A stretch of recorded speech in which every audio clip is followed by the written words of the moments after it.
Welcome back. Nidadavolu నియోజకవర్గం పాలంకి గ్రామానికి చెందిన జనసేన కార్యకర్తపై రెచ్చిపోయాడు మినిస్టర్ కందుల దుర్గేష్ తోడల్లుడి కొడుకు ప్రశాంత్.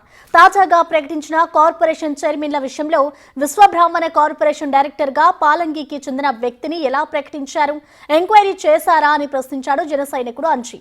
ఆ విషయాలన్నీ నీకెందుకు, నువ్వు కేవలం కార్యకర్తవి మాత్రమే, నాయకుడిలా మాట్లాడకు అంటూ బదిలిచ్చాడు ప్రశాంత్.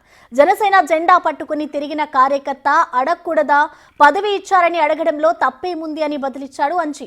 పదవుల విషయంలో మినిస్టర్ నిర్ణయం తీసుకుంటారు, అడగడానికి మీరు సరిపోరు అని వాదించాడు ప్రశాంత్. సరే, మినిస్టర్ని అడిగి తెలుసుకుంటారన్నారు అంచి. దీంతో ఆగ్రహానికి గురైన ప్రశాంత్ నువ్వెంత, నీ స్థాయి ఎంత అని కోపంతో ఊగిపోయాడు. మినిస్టర్ని అడిగే స్థాయి నీకు ఉందా అంటూ ఎక్కువ మాట్లాడితే పార్టీ నుంచి సస్పెండ్ చేస్తామని వార్నింగ్ ఇచ్చారు. ప్రపోజ్ చేశారండి, మాకు సంబంధం లేదు. సరే సార్, నీకు అసలు సంబంధం లేదు, మాట్లాడుకుంటాం సార్.